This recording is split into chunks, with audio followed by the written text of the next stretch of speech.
बिस्मिल्लाहिर्रहमानिर्रहीम। अस्सलाम वालेकुम। बीआरएस का टॉपिक हमारा चल रहा था। तो बीआरएस वाले टॉपिक में आप लोगों को कुछ एग्जांपल्स करने के लिए कहा था, ठीक है। एग्जांपल नंबर 6 होमवर्क में दी थी। Have you done this? Any problem? पक्की वाली बात है। अगर कोई किसी को प्रॉब्लम हुई, ज़रा भी प्रॉब्लम हुई बच्चों, without any hesitation you can ask, ठीक है।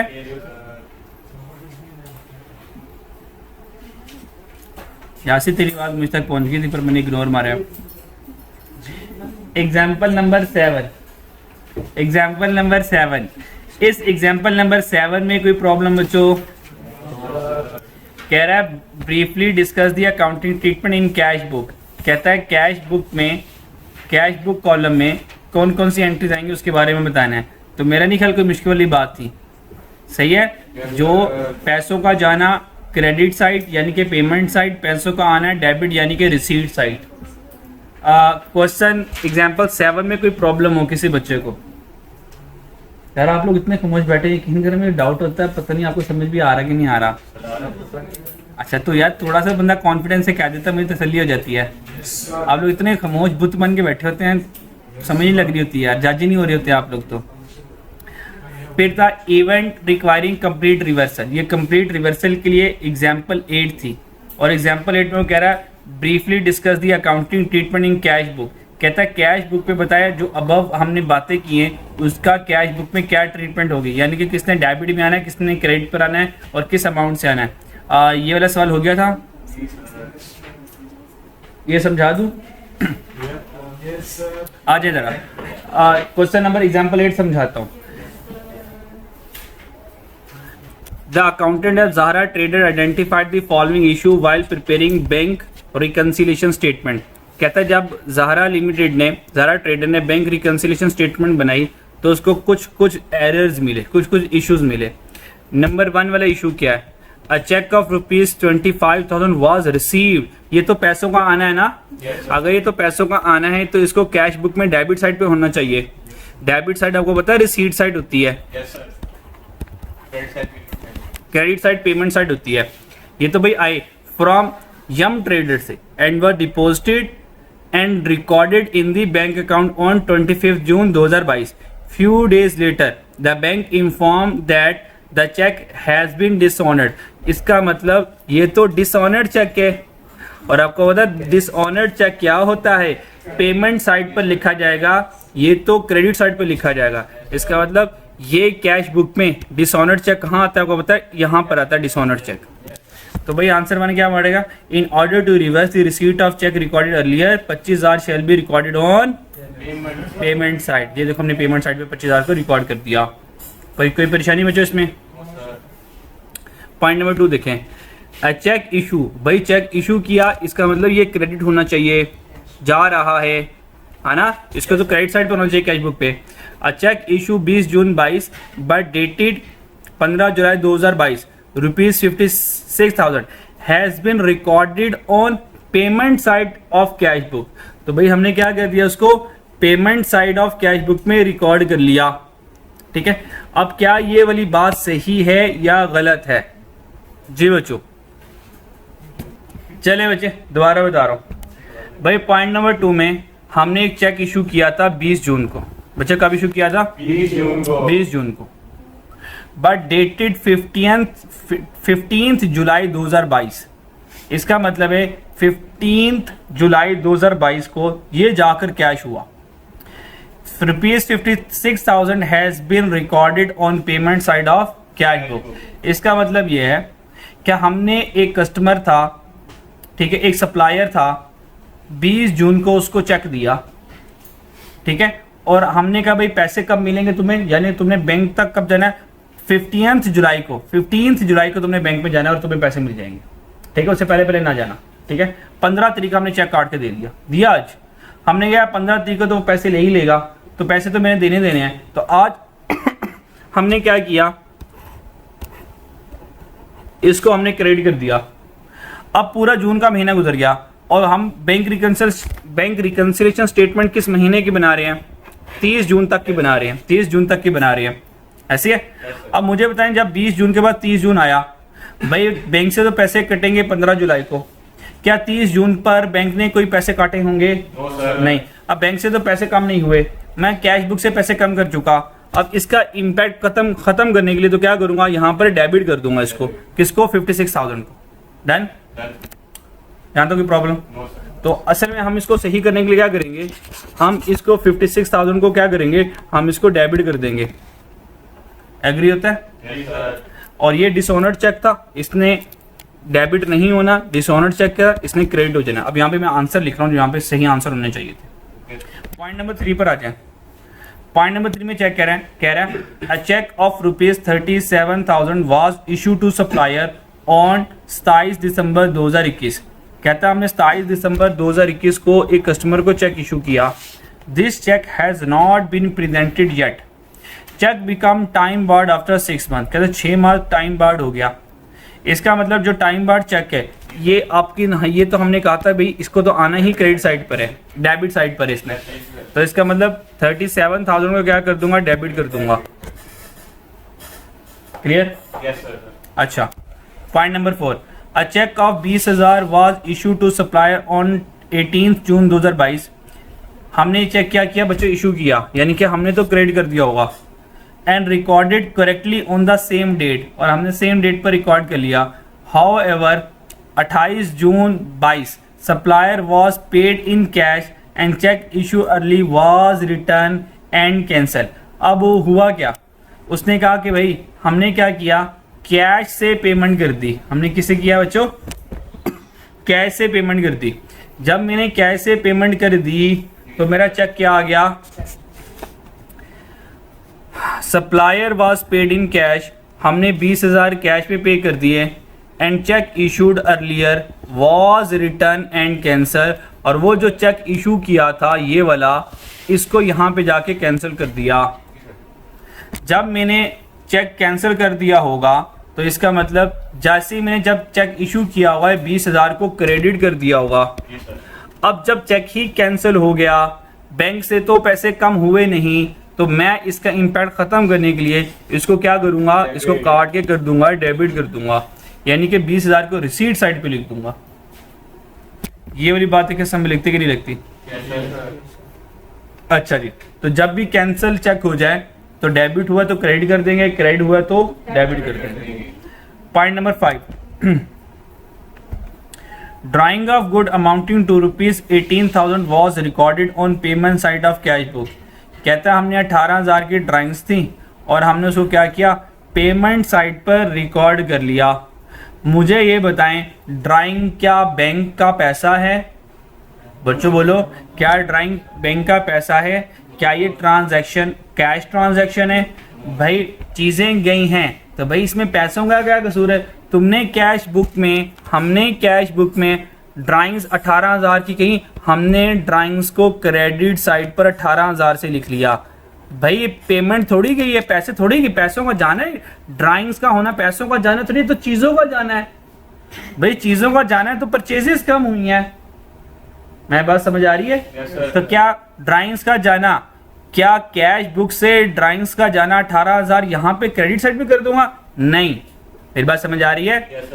अच्छा, उसने शहजादे ने क्या किया, ड्राइंग्स का जाना, उसने कहा 18,000 की ड्राइंग चलेंगी, मतलब पैसा चलेगा, और क्या लिखा है, was recorded on payment side of cash book, और वो कैश बुक की पेमेंट साइड पर 18,000 लिख चुका। हमने इसको क्रॉस करके इसको 18,000 यहाँ पे लिखना है और कहना है ड्राइंग्स तुम तो नॉन कैश आइटम हो, तुम तो पैसे तो हो ही नहीं, तो हमने गलती से क्रेडिट कर दिया था। इसका इम्पैक्ट खत्म करने के लिए हम डेबिट कर देंगे। Okay sir. यहाँ तो कोई प्रॉब्लम है तो बताओ। Example number 8 done. फिर भी कोई मसला मसाइल है तो सर डिस्कस कर सकते हो मेरे साथ।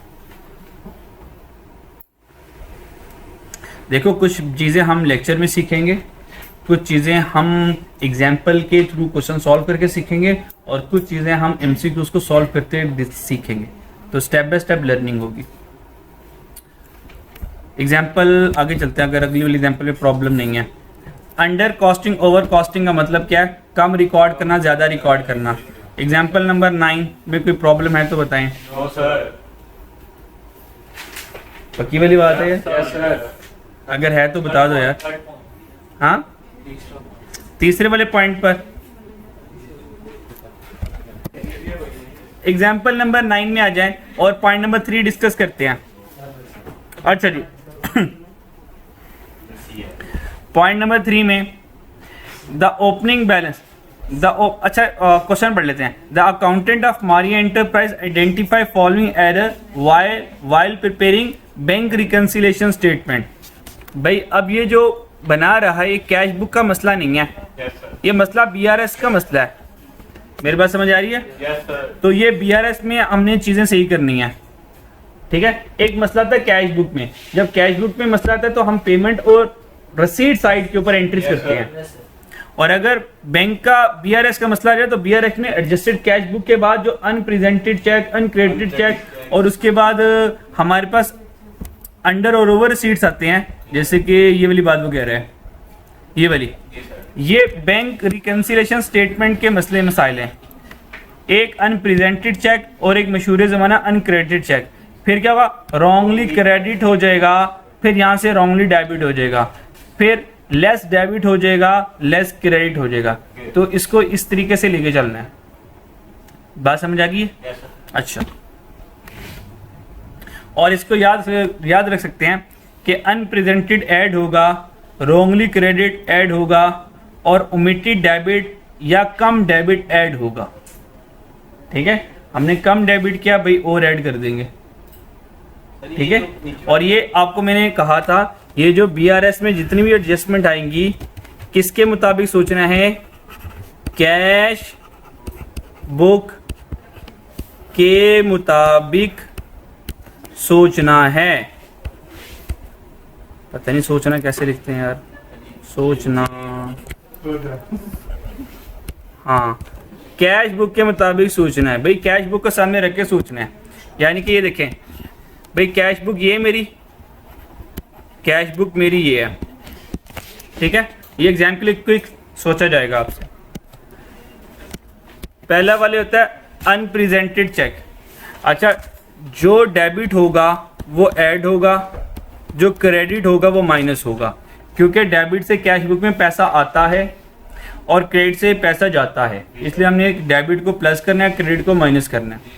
अब अनप्रेजेंटेड चेक, अनप्रेजेंटेड चेक का इसका ताल्लुक किससे होता है बच्चों? अब बच्चों बोलो यार, सप्लायर से ना। अनप्रेजेंटेड चेक का ताल्लुक किससे होता है? सप्लायर से होता है।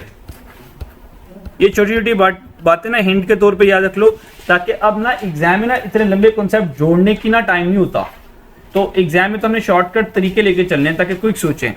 अनप्रेजेंटेड चेक का ताल्लुक किससे होता है? सप्लायर से। भाई सप्लायर को हमने पेमेंट कर दी, सप्लायर को जब हमने पेमेंट कर दी तो हमने यहाँ पर अमाउंट लिखी होगी। अब सप्लायर ने जो प्रेजेंट बैंक में तो प्रेजेंट ही नहीं करवाया, अब बैंक से पैसे कम नहीं हुए, तो इसका इम्पैक्ट खत्म करने के लिए मैं क्या करूंगा, ऐड कर दूंगा। तो दैट्स वाई ये इधर ऐड डेबिट साइड पर आया, यानी कि ऐड हुआ, तो दैट्स वाई अनप्रेजेंटेड ऐड होते हैं। ये वाली बात मेरी समझ आई? yes, अच्छा, अब चलते हैं अनक्रेडिट चेक, जो फेमस है उनको पकड़ते हैं पहले। अनक्रेडिट चेक का ताल्लुक होता है कस्टमर के साथ, ठीक है। अच्छा, अब हुआ क्या, कस्टमर ने हमें पैसे दिए, जब कस्टमर ने हमें पैसे दिए होंगे तो हमने यहाँ पे कस्टमर को डेबिट कर दिया होगा, भाई पैसे आ गए। पर मसला ये, हमने वो पैसे अभी तक बैंक में जमा ही नहीं करवाए, मेरे बैंक अकाउंट में तो आई नहीं। जब मेरे बैंक अकाउंट में आई नहीं, मैं तो कैश बुक में उसको ले आया, तो भाई इसका इम्पैक्ट खत्म करने के लिए क्या करूंगा, इसको यहाँ पे क्रेडिट कर दूंगा, यानी कि माइनस कर दूंगा। तो that's why uncredited cheque BRS में माइनस हो रहे होते हैं। पता नहीं मैं क्या बातें कर रहा हूँ, समझ आ रही कि नहीं आ रही? हाँ, अच्छा जी, अब आगे चलते हैं। भाई रॉन्गली क्रेडिट का मतलब क्या, भाई मैंने गलती से क्रेडिट कर दिया, इसको सही करने के लिए क्या करूंगा, ऐड करूंगा। तो देखो that's why wrongly credit add होते हैं। समझ आई? ओमिटेड टू डेबिट, भाई डेबिट करना ओमिट कर लिया, भाई ऐड डेबिट कर लो, यानी कि ऐड कर लो, तो ऐड कर दिया। भाई आपने कम डेबिट किया, मान लो 500 डेबिट करना था, हमने 200 डेबिट कर दिया, भाई 300 डेबिट और कर दो, तो लेस डेबिट भी ऐड हो रहा होता है। कैश बुक के मुताबिक सोच रहा हूं मैं सारा कुछ, देखो सोचा जा रहा है। अब आ जाओ यहाँ पे, रॉन्गली डेबिट कर दिया, भाई रॉन्गली डेबिट कर दिया, भाई गलती से डेबिट कर दिया, इम्पैक्ट खत्म करने के लिए क्या करूंगा, क्रेडिट करूंगा। क्रेडिट क्या होता है, लेस होता है, भाई लेस कर दिया। ओमिटेड टू क्रेडिट, भाई क्रेडिट करना भूल गया, माइनस करना भूल गया, तो भाई कर दो माइनस। फिर भाई कम माइनस किया, भाई और माइनस कर दो। फिर बात समझ लगी है? चलो जी, अब आ जाओ पॉइंट नंबर 3 वाली पर। आज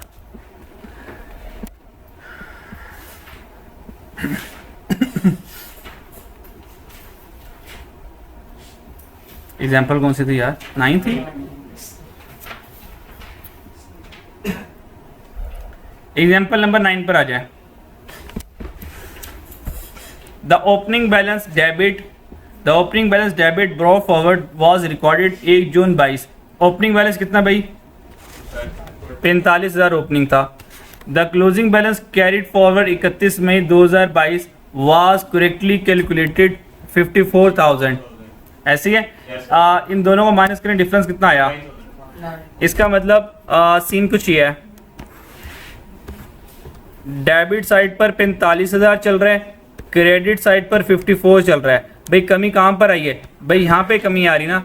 इसका मतलब 9,000 से रिसीट साइड कम है, तो हम क्या कह देंगे, the receipt side has been understated by 9,000। तो इसका मतलब 9,000 में और ऐड कर दो, तो हमने देखो 9,000 और ऐड कर दिया रिसीट साइड पर, तो हुआ क्या, 9,000 more shall be recorded on receipt side. Clear? और एग्जाम्पल, अच्छा नोट कर लो।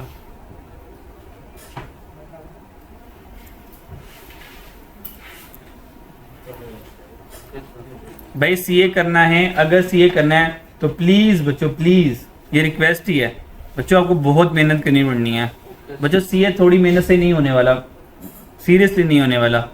आप घर जाकर थोड़ा थोड़ा पढ़ोगे या नहीं पढ़ोगे तो बच्चों सीए नहीं चलना।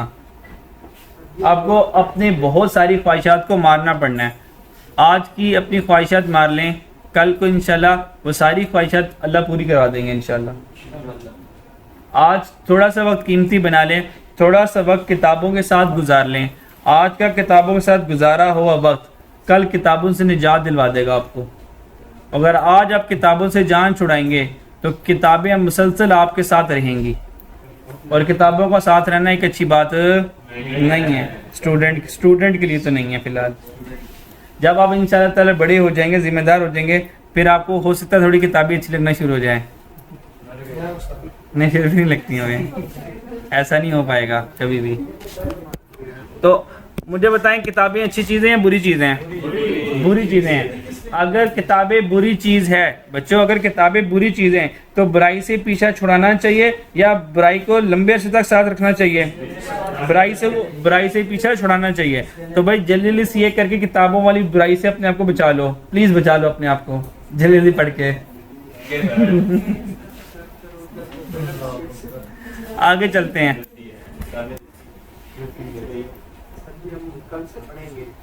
कल से पढ़ेंगे इंशाल्लाह, और जब कल आएगी फिर हम कहेंगे इंशाल्लाह कल से पढ़ेंगे, फिर उससे वाली अगली वाली कल से भी इंशाल्लाह कल से पढ़ेंगे इंशाल्लाह। अल्लाह करे आपको शर्म आ जाए, एक बार आप शर्म फील कर ही ले, ठीक है, और मोटिवेट हो जाए। अच्छा, स्टूडेंट ना सबसे ज्यादा शहजादे होते हैं, उनको जितना मर्जी मोटिवेट करो, जितनी मर्जी भी गैरत दिलवा लो, उनको टेम्पररी तौर पर 2 मिनट के लिए गैरत आती है। फिर कहते हुए शाम का प्लान पता ना दिए फिर। चलो बच्चों, एग्जाम्पल नंबर 10 में error of correct amount on opposite side. चलें जी, एग्जाम्पल नंबर 10 करते हैं। मैं ही करवा देता हूँ यार, आसान है। डेबिट को क्रेडिट कर देना, क्रेडिट को डेबिट कर देना है डबल अमाउंट से। भाई अगर एरर आ जाए अपोजिट साइड पर, इसका मतलब 2,000 क्रेडिट करना था, मैं डेबिट कर दिया, तो भाई सबसे पहले क्रेडिट करके उसका इम्पैक्ट खत्म करूंगा, फिर ओरिजिनल क्रेडिट भी तो लिखूंगा ना। तो ये एरर देखे मल्टीप्लाई भी देखे, ये देखे मल्टीप्लाई पर 2 होके आ रहा होता है। तो ये सारी वाली बातें क्यों है, बस 1 बाय 1 करके आपके सामने आ रही हैं। Error of incorrect amount on opposite side, अगर इनकरेक्ट अमाउंट आ जाए तो भाई इनकरेक्ट अमाउंट को हमने सही करके लिखना है और फिर उसका अगर अंडर स्टेट या ओवर स्टेट आ गया तो उसको भी करेक्ट करके लिखना है। ओके सर, हो सकते हैं करवा दूं कर लिया, हो गया। यार, बाकी भी हिम्मत कर ले। अगर कुछ बच्चे कर रहे हैं बाकी नहीं कर रहे तो प्लीज बच्चों बाकी भी हिम्मत कर लो यार। यकीन करें कुछ नहीं हो जाता थोड़ा सा पढ़ने से। आपको अच्छा लगेगा कि आपका एक टॉपिक क्लियर हो गया, गिफ्ट पैक हो गया, उसके एमसीक्यूज हो गए। बच्चों B R S done in all aspect, ठीक है। Lecture done. अब हमने इसके एमसीक्यूज करने हैं। अब मैंने 25 एमसीक्यूज पढ़ने को कहा था जी सर। तो 20 कर ले मेरे से। 20 तक की मुश्किल है, चलो मैं हिम्मत करवाता हूँ, 20 तक तो करते हैं फिलहाल। अब मैं छोटे छोटे से सवाल पूछूंगा, 2-3 सवाल छोटे छोटे से, बस आपने उसके में जवाब देने हैं। भाई बिजनेसमैन का काम क्या होता है? बिजनेस करना। भाई बिजनेसमैन का काम क्या होता है? बिजनेस करना। मेरी बात समझ लगती है? अच्छा, आगे भाई रेस्टोरेंट में जो शेफ होता है, उसका काम क्या होता है? खाना बनाना। ठीक है। अच्छा भाई सेल्समैन का काम क्या होता है? सेल्समैन का चीजें बेचना। भाई टेलर का काम क्या होता है? स्टूडेंट का काम क्या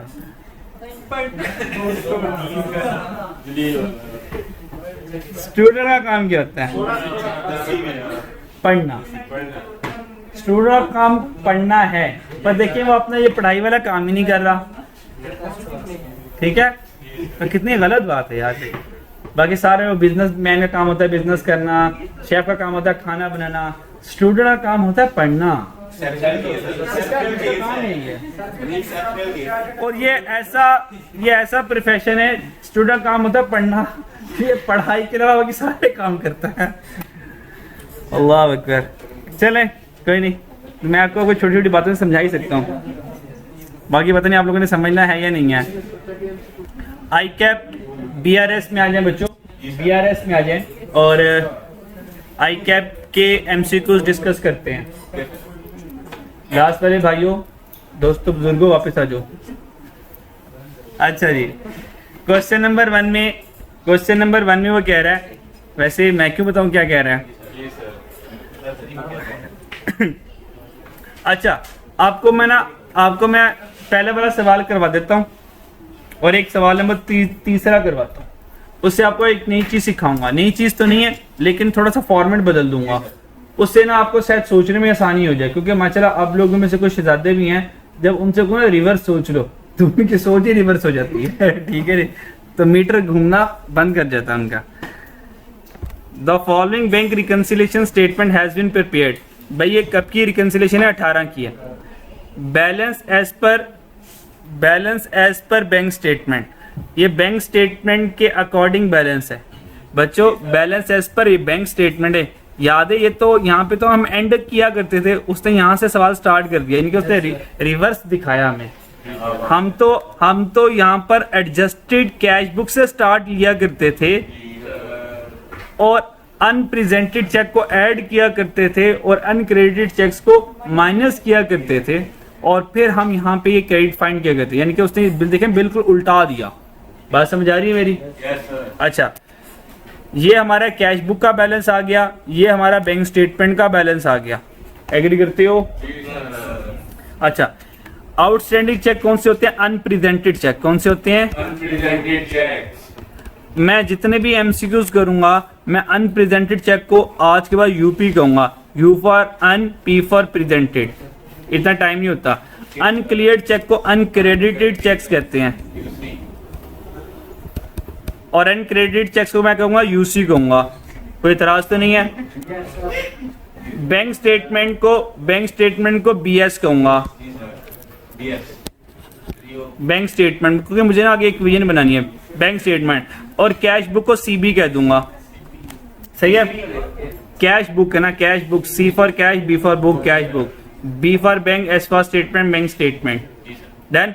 अच्छा, अब उसने पूछा क्या वो देखते हैं। Assuming that all item other than balance as per, कहता है all other than balance as per cash book is correct. कहता सारी आइटम सही हैं कैश बुक के बैलेंस के अलावा। जी सर। इसका मतलब कैश बुक में मसला आया। जी सर। अगर कैश बुक में मसला आया तो किसको सही करना है? मुझे कैश बुक को सही करना है। What is the correct balance as per cash book? कहता है कैश बुक का बताओ करेक्ट बैलेंस क्या होगा। यानी कि वो कह रहा है भाई ये फाइंड करके दो एडजस्टेड कैश बुक का बैलेंस, ये फाइंड कर दो।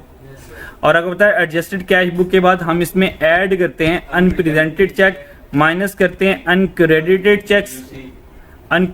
चेक्स और यहाँ पर हमारा आ जाता है बैंक स्टेटमेंट आ जाता है। तो यहाँ तक पहुँचना है भाई। 45,200 आ गया, यहाँ पर आ जाएगा 45,200। अनप्रेजेंटेड चेक कितना है? 11,500 ऐड कर दिया। अनक्रेडिट चेक कितना है? 13,100। ये माइनस हो गया। अब यहाँ से रिवर्स चलें और बताएं एडजस्टेड कैश बुक क्या आएगा आपका? कितना आता है? 46,800। तो 46,800 आएगा।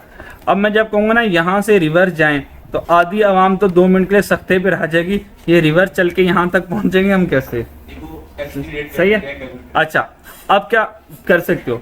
अब मैं क्या करने लगा हूँ, आपको इसी के लिए एक छोटी सी इक्वेशन बना के देने लगा हूँ। जब भी ये 3-4 चीजें आ जाए तो अब ये इस्तेमाल कर लिया करो। वो इक्वेशन है क्या? एडजस्टेड सीबी, इसमें ऐड हो जाएगा अनप्रेजेंटेड, माइनस हो जाएगा अनक्रेडिट, आंसर आ जाएगा बैंक स्टेटमेंट। बस ये इक्वेशन याद कर लो। सही है। ये इक्वेशन फॉर्म में हमने लिख लिया। भाई एडजस्टेड कैश बुक तुम्हें तो फाइंड करना है। अनप्रेजेंटेड कितना है? 11,500। अनक्रेडिटेड कितना है? 13,100। और बैंक स्टेटमेंट कितना है? 45,200।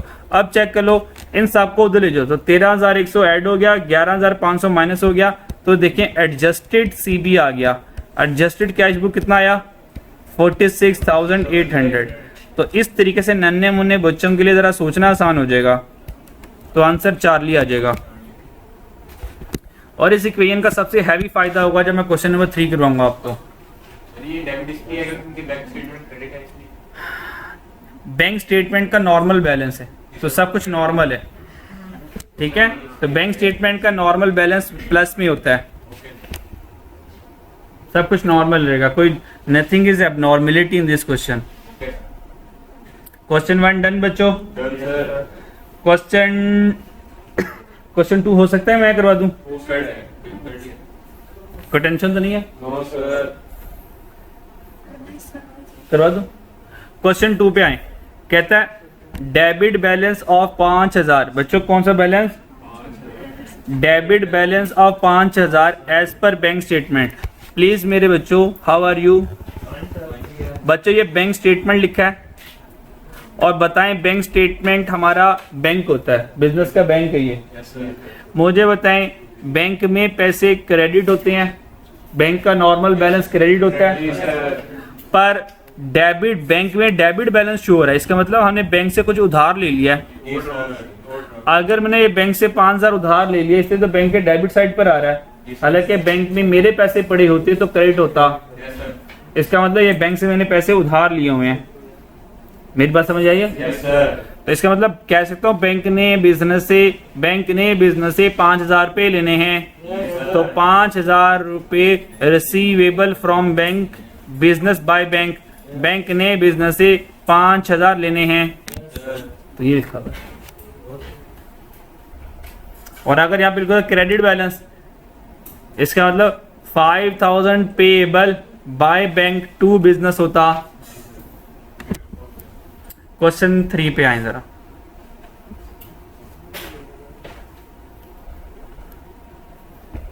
क्वेश्चन नंबर 3 पे overdraft as per bank statement. ओहो, बैंक स्टेटमेंट का कौन सा बैलेंस आ गया? ओवरड्राफ्ट आ गया। इसका मतलब ये तो डेबिट बैलेंस आ गया। मेरी बात समझ आ रही है? आ रही है। और यानी कि ये माइनस वाला बैलेंस आ गया। क्रेडिट नॉर्मल होता है, डेबिट वाला माइनस वाला होता है। आउटस्टैंडिंग चेक कौन से चेक होते हैं? अनप्रेजेंटेड। बच्चों कौन से चेक होते हैं? अनप्रेजेंटेड, ये अनप्रेजेंटेड आ गया। Deposit credit after date, date के बाद हमने डिपॉजिट करवाया तो ये हमारे पास अनक्रेडिटेड हो गए, टाइम पे क्रेडिट नहीं हुआ, ठीक है। और ये cash at bank as per cash book कितना आया? What should be the correct balance as per cash book, यानी कि एडजस्टेड कैश बुक मांग रहा है ना। तो एडजस्टेड कैश बुक का फॉर्मूला क्या सुनाया था? Adjusted cash book plus UP minus UC is equal to bank statement BS. Agree करते हैं मेरी बात से?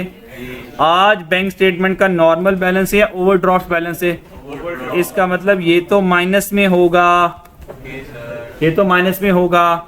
तो भाई एडजस्टेड कैश बुक चाहिए, तो भाई अनप्रेजेंटेड कितना है? 10460 माइनस अनक्रेडिट कितना है? 11,800 is equal to bank statement कितना है? माइनस 6980। तो बताएं जो ये एडजस्टेड कैश बुक कितना आएगा? ये आएगा 9580। 9580। ये सर ये तो यार ये तो आ ही नहीं रहा यार ये। 5640 मुझे बताइए माइनस में आ रहा है या प्लस में आ रहा है?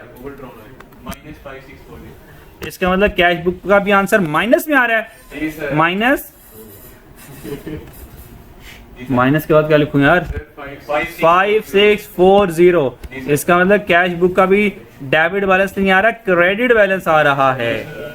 कैश बुक का भी क्रेडिट बैलेंस आ रहा है, तो वही कौन सा बात सही होगी? 5640 ओवर ड्रॉन आएगा बैलेंस। डन। अब देखो इस इक्वेशन से ना जरा प्लस माइनस करना आसान हो जाएगा, वरना आप वर्टिकल फॉर्मेट से भी चल सकते हो, इजाजत है आपको। अच्छा जी, ये तो 3 मैंने मनपसंद के करवा दिए। अब आगे चलो, 5 तक कोई और पूछना हो। आपने क्या बात की है? जैसे कि तो मैंने पहला वाला तो एमसीक्यूज करवाया ही नहीं ना, वो पहला वाला मैंने करवाया, वो देख पहले वाला। यार क्या चर्ची बैठे हो यार। मैंने एमसीक्यूज की डिस्कशन पहले एमसीक्यूज से की और मैंने भी 3 करवाया, कहता सर पहला तो करवा दे। अल्लाह अकबर। ओए ओए। Question number 3 done. Question number 4।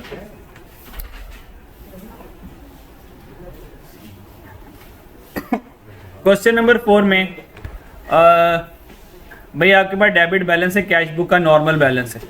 कहता है ये बैंक स्टेटमेंट से एग्री नहीं किया, भाई स्टैंडिंग ऑर्डर माइनस कर दूंगा, स्टैंडिंग ऑर्डर माइनस कर दूंगा। डिविडेंड रिसीव, ये डेबिट रिसीव साइड पर आ जाएगा। बैंक क्रेडिटेड इंटरेस्ट, प्लीज बच्चों, बैंक क्रेडिटेड इंटरेस्ट, इसका मतलब बैंक में 350 रुपये आ गए, पर हमने जज्बात में आके कैश बुक में 530 लिख लिए। भाई 530 माइनस 350 करूंगा तो इतने पैसे रिसीट साइड से माइनस कर दूंगा।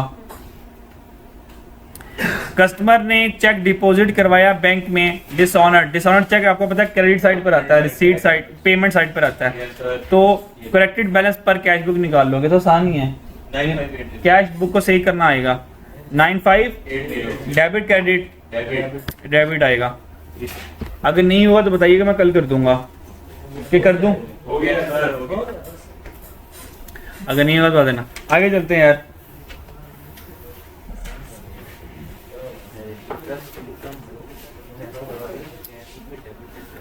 क्वेश्चन नंबर 5 में आ जाए। Business identified that there is a difference between balance of cash book. भाई कैश बुक के बैलेंस में और balance as per bank statement में डिफरेंस आया।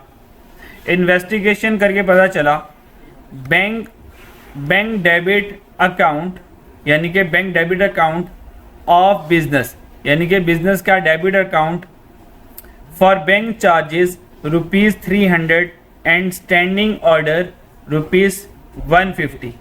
ठीक है, इस सॉरी 130 और 150 है। किधर है? 30 और 150 है, 30 और 150 है, ऐसी है। अच्छा, इसका मतलब bank debit account of business for bank charges. तो भाई ये जो बैंक चार्जेस होंगे स्टैंडिंग ऑर्डर होंगे, भाई ये कैश बुक में डेबिट होंगे क्रेडिट होंगे? क्रेडिट हो गए। ये क्रेडिट हो जाएंगे 180 से। सही है। अच्छा रिक्वायरमेंट पहले पढ़ लेते हैं, फिर देखते हैं यार किसके लिहाज से सोच रहे हैं। What is the total amount of adjustment to be made in cash book. कहता है बिजनेस की कैश बुक यानी कि बिजनेस के बैंक अकाउंट कैश बुक में ट्रांजैक्शन को देखना है। भाई बैंक चार्जेस स्टैंडिंग ऑर्डर दोनों बिजनेस के क्रेडिट्स होते हैं। ये क्या होगी, पेमेंट साइड क्रेडिट साइड पर आएगा, जी सर। यानी कि 30 प्लस 150 180 क्रेडिट हो जाएगा। ठीक है, अब 180 क्रेडिट आ रहा है अल्फा में और बीटा में, इन दोनों में से कोई एक सही होगा। Bank erroneously debit bank account. कहता है बैंक ने एरोनियसली गलती से डेबिट कर दिया बैंक अकाउंट ऑफ बिजनेस, यानी कि बिजनेस के कैश बुक को, बिजनेस के बैंक अकाउंट को गलती से डेबिट कर दिया। भाई ये तो बैंक की गलती है ना, बैंक की गलती कैश बुक में सही नहीं होती, जी सर। तो ये तो नहीं आएगा। हम कहेंगे it's bank mistake not cash book error, तो इसकी एंट्री तो कैश बुक में ही नहीं आएगी, ये तो गेम से आउट हो गया। मेरी बात समझ आ रही है? जी sir. Business has credited the bank account for quarterly interest income ₹150। जी सर। अब हुआ क्या, business has credited the bank account. भाई बिजनेस के बैंक अकाउंट में इंटरेस्ट इनकम जो है वो क्या हो गई, क्रेडिट हो गई। ठीक है, अब बताएं कैश बुक में इसका इम्पैक्ट क्या होगा? सर ये डेबिट 300 से डेबिट करना होगा। क्यों करना होगा? क्योंकि सर इनकम जो होती है वो डेबिट कैश। अच्छा जी, भाई बिजनेस ने क्या करना था, अपनी इनकम को डेबिट करना था। हेलो बच्चों, इंटरेस्ट इनकम का होना बिजनेस का बैंक अकाउंट डेबिट करना होता है। जी सर। ठीक है, क्योंकि इनकम से पैसों का आना होता है। तो भाई 150 को तो डेबिट साइड पे लिखना चाहिए था कैश बुक की, तो उन्होंने क्या कर दिया, क्रेडिट साइड पे लिख दिया। बैंक अकाउंट आपको पता है कैश बुक का दूसरा नाम होता है। सही है, हमने 150 यहाँ लिखना था, उन नलायकों ने 150 को इधर लिख दिया। तो सबसे पहले इस 150 का इम्पैक्ट खत्म करने के लिए 150 इधर लिखूंगा, इसका इम्पैक्ट खत्म हुआ, फिर 150 को यहाँ पे भी तो डेबिट करना है ना, तो ये 300 से डेबिट कर दूंगा, तो बीटा ऑप्शन बन जाएगी।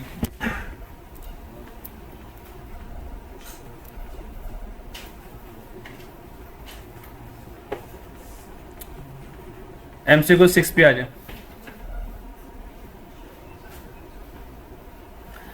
यहां पे आपको एक नया नाम सिखाता हूं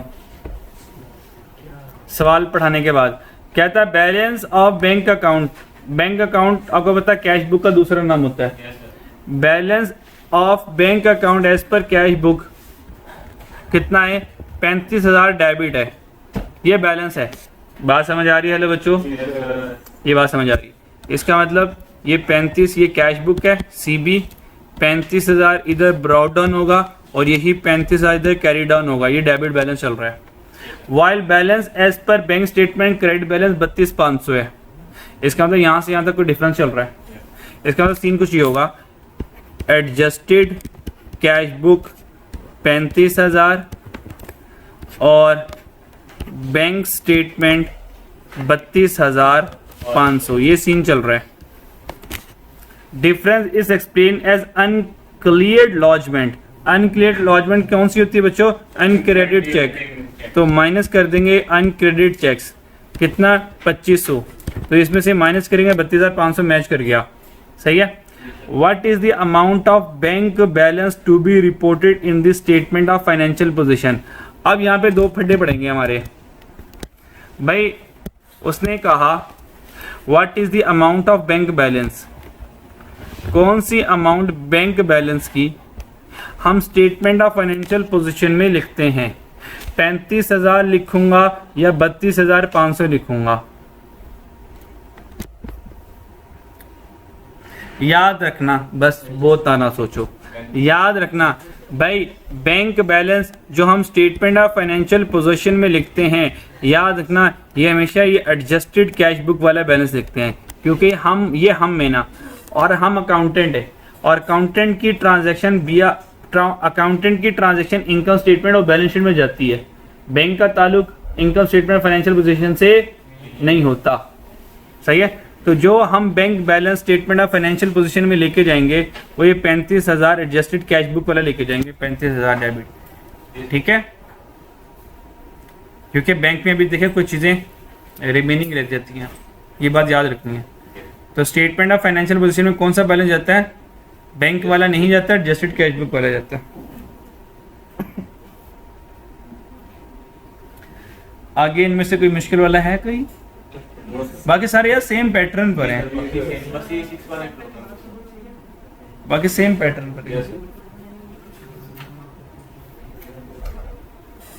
आप 15 तक देख लो, कोई मुझसे करवाना है, क्योंकि सारे एक या पैटर्न में चल रहे हैं। देखें, what is the balance as per bank statement. अब बैंक स्टेटमेंट का बैलेंस फाइंड करना है, और आपको पता है बैंक स्टेटमेंट का बैलेंस कैसे बनता है? एडजस्ट, यहाँ पे अनएडजस्टेड कैश बुक बनेगी, तो यहाँ से एडजस्टेड कैश बुक बनेगी।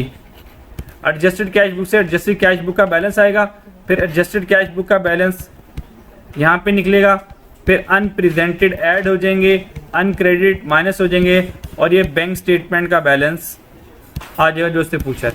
अगर ऐसे नहीं करना तो आप स्टेटमेंट फॉर्म में भी कर सकते हो। क्वेश्चन नंबर 8 ऐसे ही है। क्वेश्चन नंबर 9 देखो, what is the current balance as per cash book. भाई कैश बुक का बैलेंस फाइंड करना है। 10 में कैश बुक का करेक्ट बैलेंस फाइंड करना है। 11 में कैश बुक का करेक्ट बैलेंस फाइंड करना है। तो एक ही पैटर्न में सारे सवाल चल रहे हैं। बाकी 12, 13, 14 थेरी आ गई। 15 में चेक करें, बैंक स्टेटमेंट का बैलेंस फाइंड करना है। इनमें से देख लो 20 तक, अगर कोई और सवाल मुझसे करवाना है।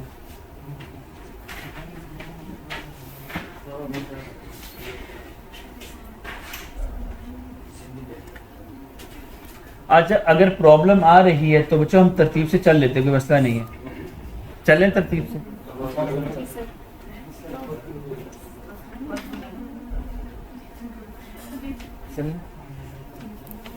अच्छा जी, क्वेश्चन नंबर 7 पे है यार।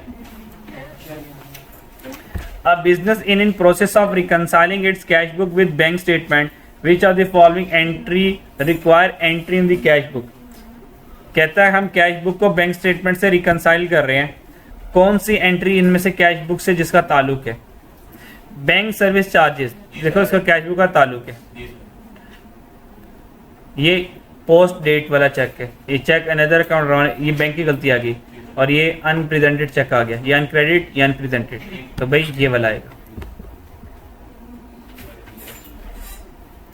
Question number 8। अच्छा, आप लोग फिर कितने कर लोगे ये? वजह सारे सेम पैटर्न में मुझसे करवाई जाओगे तो आप खुद सोच नहीं पाओगे यार। आप इतने भी जज्बाती ना हो यार, सारे कर लेंगे। अच्छा, अब 19 तक चेक करें, 19 तक चेक करें। BRS की वैरायटी लगाता जा रहा है, सही है,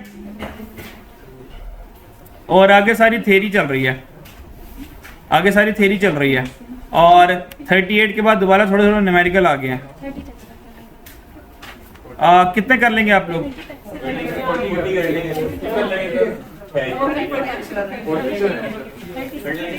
40 तक हिम्मत कर लीजिएगा, 40 तक हिम्मत कर लीजिएगा। अच्छा, कल नहीं, 40 तक हिम्मत कर लीजिएगा हर हाल में। बच्चों ये लाजमी से भी ऊपर वाली चीज है, क्योंकि आज आप ये करेंगे, कल मैंने आपको नया चैप्टर स्टार्ट करवा देना है, ठीक है? कल हम जो चैप्टर स्टार्ट करेंगे, चैप्टर नंबर 6 राइस की किताब के according bad and doubtful debt करेंगे, सही है?